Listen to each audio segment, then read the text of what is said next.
The city skyline glistened through the towering glass walls of Nathan Cole's penthouse. The marble floors reflected the golden light of the setting sun, and soft jazz echoed from invisible speakers hidden in the walls. Every corner of the place screamed success, success Nathan had built from the ground up. At just 38, he was one of the most powerful real estate moguls in the country, with an empire that stretched from coast to coast and investments that only grew by the hour. A sleek black Maserati sat downstairs, one of several in his fleet, and beside him now lounged Sierra Langdon, the stunning brunette model turned influencer whose every move was documented in tabloids and Instagram stories. She laughed lazily as she sipped imported wine, her legs curled on the Italian leather couch, barely listening as Nathan took a call with one of his overseas partners. To the outside world, he had everything. Wealth, power, beauty on his arm, freedom. And yet, in the deepest corners of his mind, there was a silence he couldn't shake. A silence shaped like a woman named Emily. He rarely spoke of her. His staff knew not to mention her name. Sierra never asked. She knew only that Nathan had been married once, to someone quiet and sensitive. Someone who didn't fit the mold of his empire. She had left, apparently without a fight, and the world quickly forgot her. Nathan told himself he had too. She was gone. Pregnant and gone. That's what he remembered most, that haunting image of her standing at the top of the staircase, one hand on her stomach, the other holding a small suitcase.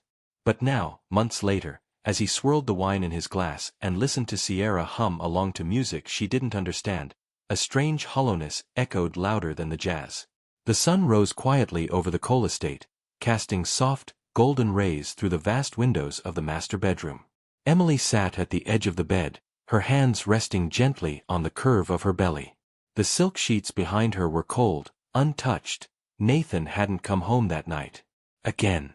She stared at the morning light filtering through the sheer drapes, feeling more like a guest in the mansion than a wife. The house was silent. Always silent. Not in a peaceful way, but in the kind that echoed too much, where the absence of love could be heard in every hallway. There were no soft footsteps, no warm greetings, no sound of laughter. Just the steady hum of distant traffic and the ache of emptiness. The staff had learned to keep their distance. They offered polite smiles, avoided conversation, and disappeared behind polished doors. Emily had become invisible. It hadn't always been like this. Once, Nathan had held her close and told her she made him feel grounded, real. She had supported him before his fortune, before the penthouse and the Maserati, back when they shared dreams in a cramped apartment. But as his empire grew, so did his distance. The warmth in his eyes faded. His voice, once filled with excitement and gratitude, grew clipped and businesslike. And then Sierra appeared, confident, magnetic, dripping in glamour and ambition. Nathan had been captivated. Emily remembered the first time she saw them together, how his gaze lingered on Sierra's laughter, the way he straightened his suit whenever she entered the room. Emily didn't need to hear confessions. She knew. Every smile he spared Sierra was a goodbye he hadn't yet said to Emily. That morning, as she folded the last of her clothes into a single worn suitcase, Emily moved slowly, deliberately. She wasn't in a rush. No one would stop her. No one would even notice. She paused by the window, looking out at the garden below, the one she used to spend hours tending. It was overgrown now, unkempt, much like the parts of her Nathan had stopped caring to notice. She didn't cry. Not then. The tears had dried up weeks ago when she realized her presence had become an inconvenience. He didn't yell. He didn't push her away with cruelty. He just stopped seeing her. Ignored the growing life inside her. Treated her like a shadow from a past he wanted erased. Emily smoothed the front of her dress and adjusted the strap of her bag. The baby shifted gently inside her, as if sensing the change. Her heart clenched at the thought of raising the child alone, but a quiet strength steadied her hands. She walked down the long hallway, her footsteps muffled on the Persian rug, past the photos on the wall, photos where she was no longer included. At the base of the stairs, she saw a note on the marble table. From Nathan. Short. Businesslike. Something about being gone for the weekend and a reminder about the housekeeper's schedule. Not a word about her. Not a word about the baby. She picked up the note, folded it, and placed it in her coat pocket, not because it mattered, but because it felt symbolic. Then she opened the front door, letting the cool morning air brush against her face. She stepped outside with no drama, no farewell. Just a soft sigh, and a glance back at the mansion she had once called home. And then she walked away, her hand protectively cradling her belly, her back straight, her eyes dry. The quiet goodbye Nathan never noticed had just happened. The bus rolled to a stop at a dusty little station with a faded sign that read Hollis Ridge, Pop 2701. Emily stepped down slowly, one hand supporting her back, the other gripping her worn suitcase. She hadn't eaten since the night before, but her body didn't tremble with hunger anymore. She had grown used to the hollow feeling. It wasn't just her stomach that felt empty. It was her life. But as she stood there inhaling the crisp, pine-scented air of the unfamiliar town, she felt the faintest flicker of something she hadn't felt in weeks. Hope. Hollis Ridge was quiet. The kind of place where everyone knew each other's business, but strangers were treated with cautious courtesy. It was a world away from the city's high-rises, luxury cars, and endless noise. Here, no one recognized her. No one whispered behind her back or flashed phones in her face. She was just another woman passing through. She checked into a small, aging motel called the Foxglove Inn. The clerk, an older woman with sleepy eyes, didn't ask questions. Emily gave a fake last name, Emily Hayes, and paid in cash, clutching every dollar like it was sacred. It had to last. Until she figured out what came next. The days blurred at first. She walked the streets of the town with her coat buttoned over her bump, scanning bulletin boards and windows for help-wanted signs. The baby kicked more now. It reminded her that time was running out. She eventually wandered into a diner called the Fork and Lantern. It looked like something out of the 1950s, red leather booths, checkered tiles, chrome napkin holders. It smelled like bacon and coffee and a kind of warmth she hadn't felt in months. Behind the counter stood a sturdy, gray-haired woman wiping down the glass pie case.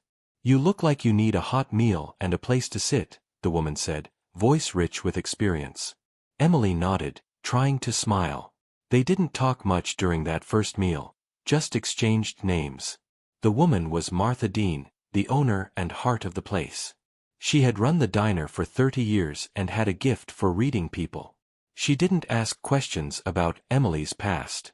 She just slid a mug of cocoa toward her and said, "You can stay as long as you want to sit." Emily came back the next day. And the next. Eventually, she offered to help clear tables. Martha, observing her quiet work ethic and gentle demeanor, gave her a part-time job, and within a week, Emily was behind the counter, tying on an apron. The customers were kind enough, truckers, retirees, young couples passing through. No one cared who she used to be. They called her Miss Hayes and complimented her warm smile. She blended in with the walls, which was exactly what she wanted. Martha grew fond of her quickly. She reminded her of someone she'd once lost, a daughter perhaps, though Martha never said. She brought Emily tea when she looked tired, made sure she had breaks, and sometimes, when business was slow, just sat beside her and told stories about the town. "You don't have to tell me anything," Martha said one evening as they closed up. "But I want you to know. I've been through fire too. You'll make it out." Those words wrapped around Emily's heart like a blanket. She moved into a small apartment above the diner a few weeks later. Barely furnished, but clean and hers. She'd used her savings to buy baby clothes and prenatal vitamins. Every night, she'd sit by the window, feeling her baby move, whispering stories to the little life inside her. She no longer wore designer dresses. She didn't wear makeup. Her hair was always tied back, and her hands smelled like dish soap. But there was something freeing about the simplicity. There were still tears, yes, but now, there were also small moments of peace. And as winter gave way to spring, Emily felt something bloom inside her that hadn't existed in a long time, the quiet beginnings of strength. She had vanished from Nathan's world, buried her name and past beneath diner menus and coffee mugs, but in the stillness of this new life, Emily found a rhythm, a reason, and something dangerously close to happiness. Back in the glass tower Nathan called home, cracks had begun to show. First in the business, then in the image, and finally in the man himself. It started with a missed deal. A skyscraper project in Miami fell through after months of negotiation. Then another partner pulled out of a high-stakes development overseas, citing unforeseen legal complications. Investors grew nervous. Stocks dipped. Rumors began to swirl about internal mismanagement, hush-money settlements, and something darker no one could quite pin down. Nathan dismissed it all at first. These things happened. Business ebbed and flowed. But then the headlines came. A former contractor accused coal enterprises of breaching labor regulations. Someone leaked emails suggesting illegal zoning shortcuts. A city council member who once praised him was now calling for an investigation. The media, once dazzled by his success, turned on him like wolves smelling blood. Sierra didn't help. She thrived on chaos, fluttering through the penthouse like a bored actress in a soap opera. She spent his money faster than he could track, invited photographers to private events, and smiled sweetly for the cameras while scandals exploded behind them. Nathan had once found her unpredictability exciting. Now, it just grated on his nerves. "I told you not to bring your phone to that meeting," he snapped one night after a particularly brutal article about him and a failed housing deal. Sierra shrugged, sipping champagne on the edge of their marble bathtub. "You didn't seem to mind when I was bringing in followers and attention." He didn't respond. His mind was elsewhere again. Lately, it always was. He had started dreaming of Emily. Not the way she looked during the last cold weeks, but how she had once been, standing in their small first apartment, barefoot, laughing over burnt toast. The dreams never stayed the same. Sometimes she was holding their child, back turned to him, walking away no matter how hard he ran. Other times, she was staring through him, eyes full of quiet pain. He would wake up with his chest tight, breath caught, heart hammering in his ears. It was the little things that reminded him, mornings when Sierra's perfume gave way to the scent of lavender, Emily's favorite. A waitress at a restaurant offering him tea with lemon, just like Emily used to make when he was stressed. A woman on the street holding her swollen belly, glancing up with eyes so familiar it made him turn around in a daze. He began retreating from meetings. Skipping events. His assistant noticed, but didn't comment. Sierra noticed, and commented too much. "What's wrong with you lately?" she asked one afternoon as he sat silently in their living room, staring out the window. "You're acting like a ghost." Nathan said nothing. He couldn't explain it. The empire he'd built was cracking beneath him, and all he could think about was the woman he left behind without a word. The woman who had carried his child out of his life like a secret too painful to speak. His office, once pristine and full of trophies and press clippings, now felt like a tomb. He couldn't walk in without seeing her photo, the one he kept in a bottom drawer and told himself he'd thrown away. He opened it again, slowly, hands trembling. There she was. Emily. Smiling. Glowing. One hand on her belly. Something in him shifted, deep and sharp. He realized he had spent months running from guilt, covering it with noise, luxury, and someone who only cared about his name. But Emily had mattered. She still did. And suddenly, for the first time since she left, Nathan wasn't sure if his empire had ever been real at all. The highway stretched endlessly ahead, lined by pine trees and the occasional run-down gas station. Nathan gripped the wheel of his matte black SUV, a little tighter than necessary. His jaw clenched as the hum of the tires filled the cabin. Beside him, Sierra scrolled through her phone with an exaggerated sigh every 5 minutes. "This is supposed to be relaxing," she muttered. "It's like we're driving into the middle of nowhere." "That's the point," Nathan said, his voice flat. "We needed space. Quiet." She rolled her eyes. "I needed street barts. Not dusty roads and spotty Wi-Fi." Nathan didn't respond. He hadn't said it aloud, but this road trip wasn't about getting away. It was about getting out. Away from the reporters, the lawyers, the board meetings turned hostile. His empire felt like it was rotting from the inside, and so did he. Maybe if he got far enough from the skyline he once owned, he could hear himself think. But 2 hours out of the city, the SUV jolted and sputtered before coasting to a reluctant stop on the side of the road. Nathan stepped out, cursing under his breath, checked under the hood, and found nothing he could fix. The engine was toast. They were stranded. Sierra groaned, throwing her head back. "I'm wearing heels, Nathan. Heels. I'm not walking anywhere." Nathan pulled out his phone. No service. He looked down the road and spotted a flickering neon sign in the distance, the Fork and Lantern. "I'll check over there," he said, already moving. The bell above the diner's door chimed softly as he stepped inside, brushing the dust from his sleeves. The scent of frying oil, warm bread, and brewed coffee wrapped around him like a memory. The place was modest, retro. Not somewhere a man like him would usually step foot in.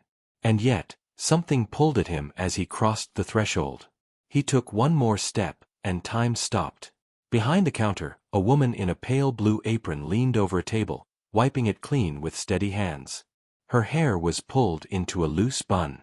Her profile was unmistakable. The curve of her cheek. The softness in her movements. The gentle care in her posture. Emily. For a heartbeat, he couldn't breathe. His legs rooted to the floor, and the noise of the diner faded beneath a tidal wave of memory. She turned slightly, catching sight of him, and froze too. For just a second. Then, as if nothing had happened, she straightened up, turned to a customer, and offered a tired but genuine smile. "Your coffee will be right out, sir." Nathan stood there, helpless. She was different, her face a little thinner, her features more defined, but she was unmistakably Emily. And she was pregnant. Still. No, further along now. Much further. He took a slow step forward, barely hearing the clink of plates or the buzz of the jukebox. His mind reeled. She was supposed to be gone. Hiding. A closed chapter. Instead, here she was, working tables in a nameless town, with a life growing inside her, a life that was his. She glanced at him again, her expression unreadable. There was no shock, no fury, no tears. Just a calm, guarded silence. She gave him the smallest of nods and continued working, like he was just another customer passing through. The door opened behind him. Sierra stepped in, heels clicking loudly against the floor, sunglasses still on. "What is this place?" she asked, not yet seeing Emily. "Smells like grease and poverty." Nathan didn't answer. He couldn't speak. His eyes were locked on the woman he once promised to love forever, and then left behind with nothing. Sierra finally noticed where his gaze had landed. She followed it to Emily and tilted her head, a knowing smirk creeping across her face. "Oh," she whispered with amused venom. Well, well. Look who's upgraded to hash browns and name tags." Emily said nothing. She turned, headed back behind the counter, and picked up a coffee pot with perfect grace. Her hand rested briefly on her stomach as she moved. And in that single moment, Nathan realized two things. He had never really known what loss felt like. And he had never truly left her behind at all. Sierra slid into the nearest booth, lazily crossing one leg over the other, sunglasses still perched atop her head like a crown. Her red lipstick hadn't smudged, but there was a sharp edge to her smile now, the kind that enjoyed cutting. She didn't need confirmation. She knew exactly who the waitress was.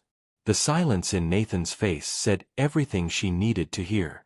"Well," she murmured, leaning across the table, voice dripping with false amusement, "isn't this precious?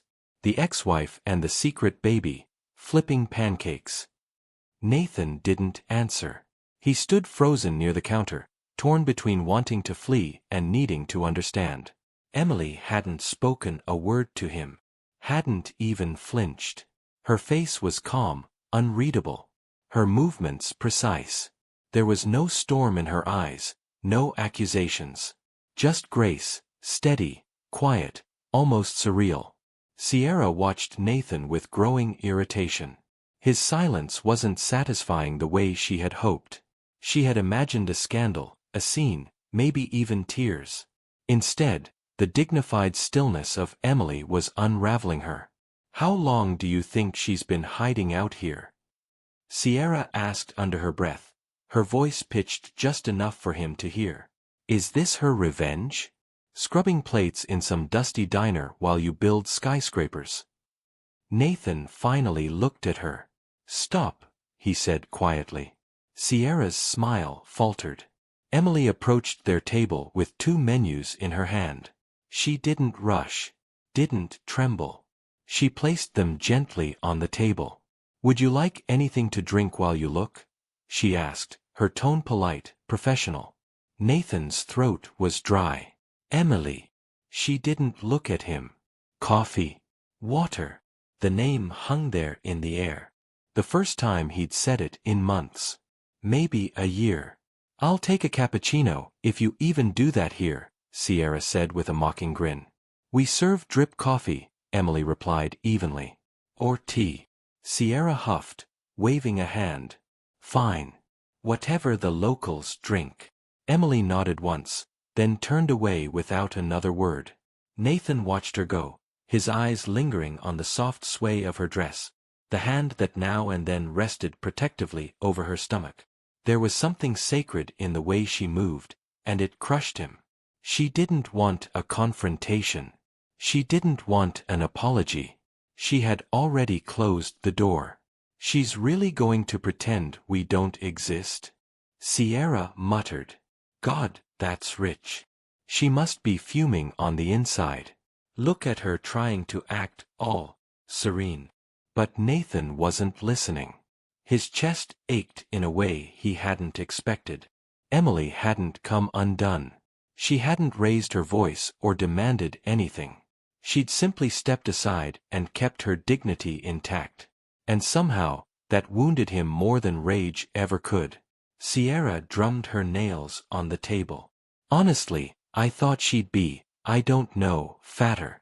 Worn down. Pathetic. But she looks stronger somehow. It's annoying." Nathan's hands curled into fists in his lap.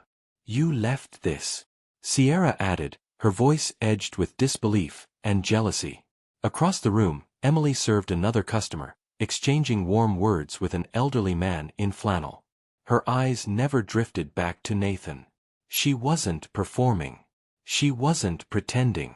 She was just living, without him. And that, more than anything, made Sierra seethe. Because no matter how rich she was, how glamorous, how well-dressed and desired, she could see it now. Emily hadn't just survived. She had risen. And Nathan, for the first time, looked like he wasn't sure who he was anymore. The bell above the door chimed softly, echoing through the nearly empty diner. It was just past 8, and the dinner crowd had long cleared out. Only a few booths were occupied, an older couple sharing pie, a young man hunched over a laptop. The lights were dimmer now, casting a warm, sleepy glow over the chrome fixtures and red vinyl seats. Nathan stood just inside the doorway, unsure of his presence, unsure of everything. He had waited hours for Sierra to fall asleep in the motel down the road. Left her a note she probably wouldn't bother reading. He didn't care. His chest felt like it was caving in, and the only person who might release the pressure was behind the counter, wiping it down with soft, practiced movements. Emily glanced up when the door chimed. Their eyes met. She didn't freeze. She didn't frown. She simply nodded once and returned to her task. "I just want to talk," Nathan said quietly, walking up to the counter. "Please." Emily didn't respond at first. She placed a clean mug on a shelf, wiped her hands with a towel, and finally turned to face him. "It's late," she said evenly. "I know," he said. "That's why I came now. I didn't want to make a scene." "You already did," she replied. Nathan flinched, shame flickering through his features. "Emily, I didn't know. I didn't know where you were, or what you were going through. I thought." He stopped, the words collapsing in his throat. "I thought you'd reach out." Emily tilted her head, almost amused. "Reach out?" After I left your house with a suitcase and a baby you didn't ask about. Please sit, he begged. Just for a minute. She shook her head slowly. I've spent enough minutes on you. Nathan pulled out a stool at the counter and sat, even as she remained standing. His voice trembled. I was wrong. About everything. About Sierra. About leaving you alone. I was stupid. I didn't realize how much I didn't realize. Emily interrupted, her tone still calm, but her eyes sharper now. Nathan, I begged for your attention. I begged for your kindness. Do you remember the night I told you I was pregnant?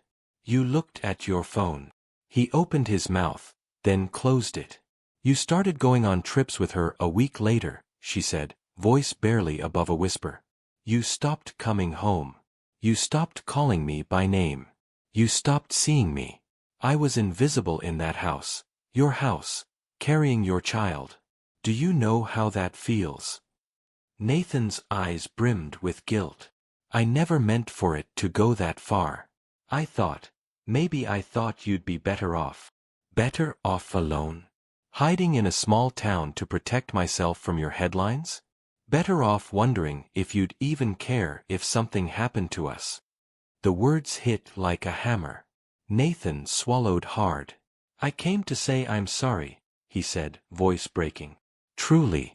I thought about you every day. Emily looked at him, and for the first time, he saw her pain, not as a dramatic outburst, but as something deeper. Lived in. Weathered. She placed one hand on her stomach, gently. I carried our son through every lonely night, every shift, every tear. You want to know about him? Nathan leaned forward. You left him too, she said simply. The silence that followed was suffocating. I want to be there, Nathan said hoarsely. If you'll let me, even just a little. I want to try. Emily held his gaze, expression unreadable. Then she turned away and picked up the coffee pot. I'm not serving pity tonight, she said quietly. And I'm not reheating the past. And with that, she walked to the next table, leaving Nathan alone with a heart full of regrets and a bitter taste of the truth he had finally dared to face. Sierra paced the cramped motel room like a caged animal. Her phone buzzed on the nightstand, filled with unread messages, missed calls, and follower alerts, but she barely glanced at them. It had been over an hour since Nathan slipped out, leaving nothing but a scribbled note and silence. She knew where he'd gone. She had seen it in his face. Something raw, something broken, something she'd never seen in him before. And she hated it. When he finally returned, the door creaked open quietly. Nathan looked exhausted. Older. Like something in him had cracked and he wasn't sure how to patch it. Sierra didn't waste a second. Where were you? She demanded, arms crossed tight over her chest. With her. Again. He didn't answer. He took off his jacket slowly, eyes distant, heart clearly somewhere else. Of course you were, she snapped. Because you love being played. That little waitress act? Please. She's a gold digger, Nathan. Always was. You think she's noble now because she's wearing an apron and hiding in some dump? She knew you'd find her eventually. Nathan sat on the edge of the bed, rubbing his temples, not even looking at her. Sierra's voice rose, sharp and shrill. You think she's innocent? She left you. She walked away. No fight. No explanation. She probably planned this whole thing. Poor little abandoned wife with your baby. He still said nothing. Seeing her words hit no mark, she took a different approach. She swayed slightly, putting a hand to her forehead. God. I feel light-headed. She stumbled a step. I haven't eaten all day. I'm so upset, Nathan. Can't you see what this is doing to me? Nathan finally looked up, but not at her. His eyes drifted past her, to the window, to the glowing sign of the diner just down the road. His silence spoke volumes. And Sierra felt it, really felt it, that she had lost something. Are you even hearing me? She hissed. Nathan stood up slowly and walked past her toward the bathroom. "I don't know what I ever saw in you," she whispered. He paused, looked at her once, and said with quiet finality, "Neither do I." And with that, Sierra's game, built on manipulation, envy, and noise, collapsed under the weight of her own irrelevance. The next morning, Emily was restocking the condiments at the counter when the bell above the door rang again. She didn't need to look up. She knew it was him. Something in the air shifted, like the hum of a storm just before it breaks. Nathan walked in slowly, holding something in his hand, a thick envelope. He looked different today. Not just tired, but stripped of the arrogance he once carried like a second skin. He waited until she finished what she was doing before approaching the counter. "I don't expect you to say yes," he began, voice low. "But I need you to hear me out." Emily nodded once, arms crossed, her eyes steady but unreadable. He placed the envelope on the counter between them. "It's a deed. To a house. Quiet place, just outside the city. Fully paid. It's yours if you want it." She didn't touch it. "I also opened a trust for the baby," he continued. "Enough to cover everything. School, healthcare, college. I want him to have what I never did." Emily's expression didn't change. She glanced down at the envelope, then back at him. "You think this makes it better?" "No," he said quickly. "No, I know it doesn't. But it's something. A start. I have a lot of damage to fix. I just want to." "To what, Nathan?" she asked softly. "Buy your way back. Patch it all up with a house and a bank account." "I want to help," he said. "I want to be there." Emily's voice was calm, but her eyes were sharp. "You can't buy back what you threw away." Those words landed like a stone in his chest. Nathan looked down, his hands trembling. "I know. I do. I've gone over every second of what I did. How I made you feel like nothing. How I let Sierra poison everything between us. I was blind. I was weak. I thought I wanted more, but now all I see is what I lost." She listened in silence as he tried to steady his breathing. "I left you alone," he continued. "With a child. With fear. And still, you carried on. You built something. You didn't scream or beg or drag my name through the mud. You just survived. Stronger than anyone I've ever known." Emily blinked slowly, her composure flickering for the first time. Her throat tightened, but she kept her voice even. "I forgive you, Nathan. Not because you deserve it, but because I need the peace." He looked up at her, hope igniting in his eyes. "But," she added, "forgiveness doesn't mean I trust you." Nathan swallowed hard. "Can I earn that? Somehow?" She gave a faint smile, bittersweet. "Maybe. But not now. Not soon. Right now, I'm protecting a life that depends on me. I can't let you in just because you suddenly remember how to feel." Nathan nodded slowly. Her words didn't come with anger, but with a finality he couldn't fight. He picked up the envelope again and placed it in the tip jar on the counter. "If you ever want it, it's there." He stepped back. Looked at her one last time. "He's lucky to have you," he said quietly. Emily didn't respond. She just watched him leave. Outside, the sun had started to set, casting a warm orange glow across the quiet street. Nathan paused on the sidewalk, staring up at the fading sign of the diner, the fork and lantern. It wasn't the ending he'd wanted. But maybe it was the one he deserved. He walked away, unsure if he would ever be part of their lives again. But for the first time, he didn't walk like a man chasing power.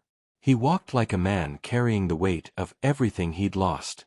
The first snowfall of the season drifted gently over the quiet town, blanketing rooftops and storefronts in soft white. Inside the warm, bustling diner, the scent of fresh pie and coffee lingered in the air, mingling with the quiet hum of laughter and clinking dishes. Emily sat in the corner booth, her baby boy nestled in her arms, eyes closed in a deep, dreamless sleep. He had arrived on a rainy morning 2 months ago, healthy and strong, with a quiet cry that made Emily weep, not from fear or exhaustion, but from a flood of relief and joy. She named him Noah. No middle name. Just something simple, something clean, untouched by pain or legacy. The diner had become more than a job. It was home. After months of trust and kindness, Martha had handed her a surprise envelope one night. Papers naming Emily a partial owner. "You're not just staff," she'd said. "You're family now." Emily had cried that night, more deeply than she had in years. Noah stirred slightly in her arms. She rocked him gently, humming under her breath, the warmth of the diner wrapping around them both like a blanket. Peace wasn't grand or loud. It was soft. It was honest. And it had taken everything, heartbreak, loneliness, survival, to find it. Outside, across the street, Nathan stood still. He didn't enter. He hadn't since that final talk. But every few weeks, he returned quietly, walking past the diner, lingering just long enough to catch a glimpse through the window. Today was no different. He saw her, radiant in her simplicity, holding the child he had once abandoned and now ached to know. He had sent letters, some poured out guilt, others asked nothing at all. A few she read. Most remained unopened in a box under her bed. She hadn't decided yet what to do with them. Maybe one day. She glanced up, sensing something. For a heartbeat, their eyes almost met through the glass. But Nathan turned before she could be sure, fading into the snowy street. Emily looked down at Noah, who was now smiling in his sleep.